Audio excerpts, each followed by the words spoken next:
Good morning, everyone, treasure seekers and fans of the show Civil War Gold. Once again, Treasure Troller here, out for our morning workout so we can warm up and talk before the pain.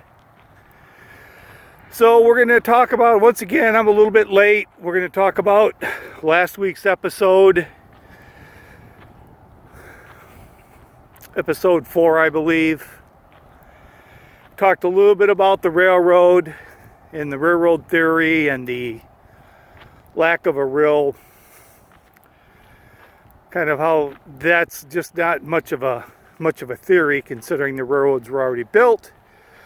This week's episode, however, it's a little bit different. From the Civil War Gold standpoint, there's not a lot to talk about. There are a couple of things, though, that are interesting. First thing is the actual, they went ahead again with their intro into the show, and I don't know if it was which episode it was, but they talked about they didn't say Minty, they said a band of guys. This one, once again, they've backed off Minty, they've backed off the time, and they just said something like, well, late in the 1800s. So I think that's really kind of hit them. They understand that that's just not a feasible theory anymore. So they've backed off that. The next thing is the actual digging that they did on that former plantation. That is more like a realistic dig. You'll notice they didn't find just what would look like as valuable items. They found, some equine equipment. They found some things that could date back to that time period. Then there was probably some nice editing. They probably didn't show you all the junk that they got, but that's more of a realistic dig.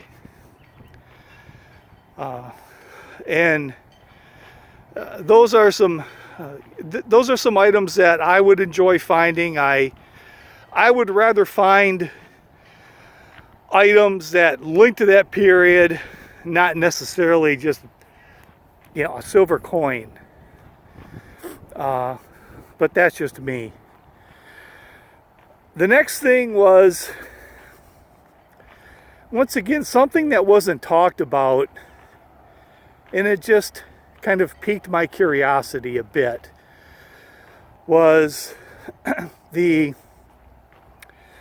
conversation with Mr. Young. And I talked about in last week's episode about the tells, about watch the expert's reaction, and to kind of get a hint of if what they're saying floats. And so this week, the episode was with Mr. Young, a Civil War historian, you could even say a treasure seeker in his own right. And they sat down and they discussed the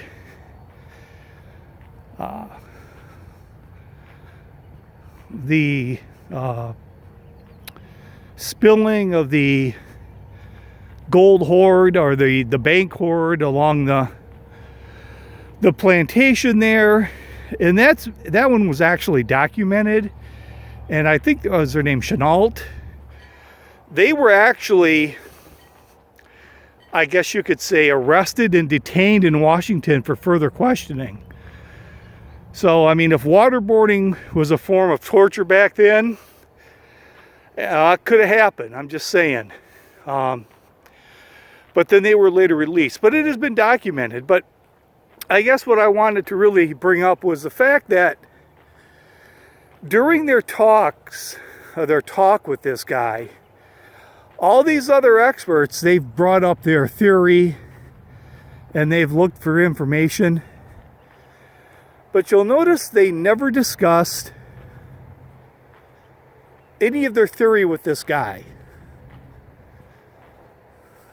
I just found that this could have been a pinnacle point in this show. This man could have given them, this expert, this historian, this guy could have given them a valued expert opinion on their theory.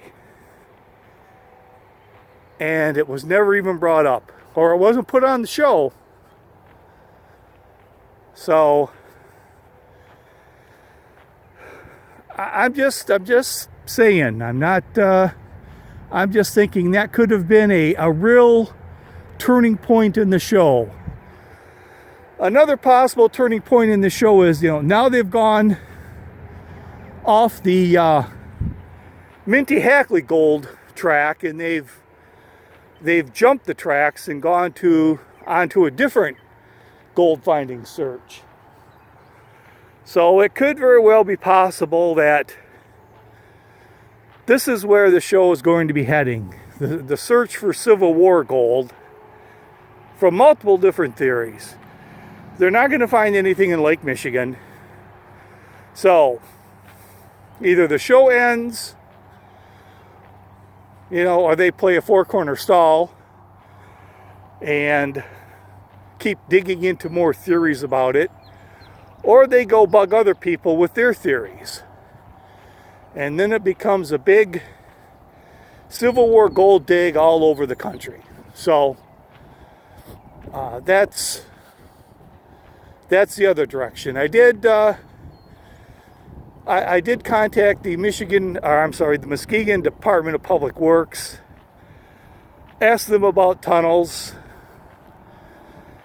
and if they were sewage lines, anything like that. They said they weren't aware of anything, but of course, they were secret tunnels. So, I mean, I was just thinking these dug tunnels underneath the main streets in Muskegon with the weather that we have, water draining into the ground, heavy trucks going over.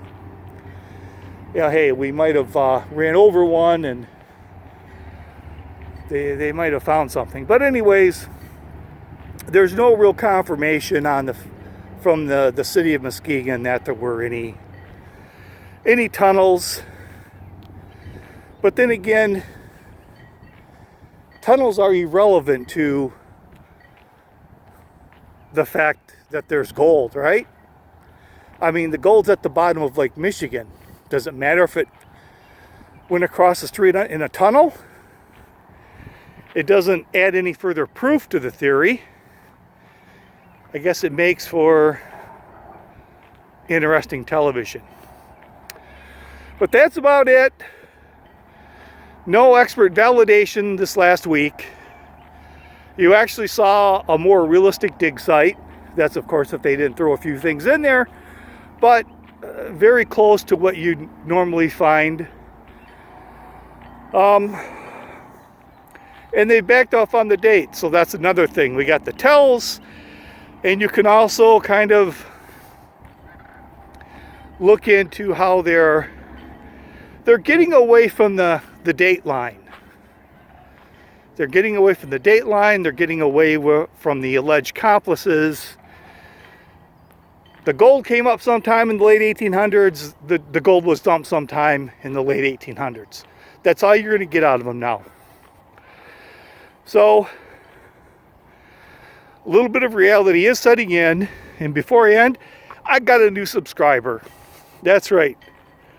We increased our subscribers this last week by one One more person has taken the red pill. So if any of you else are out there that are watching and haven't subscribed, I'm telling you, it's not that big of a pill. It's easy to swallow. It goes down easy. There are no side effects, no nausea, vomiting, no diarrhea. I would suggest taking it with a meal. But other than that, it's a very easy pill to swallow. So, we have an episode tonight. And with that, this is Treasure Troller saying aloha and good day.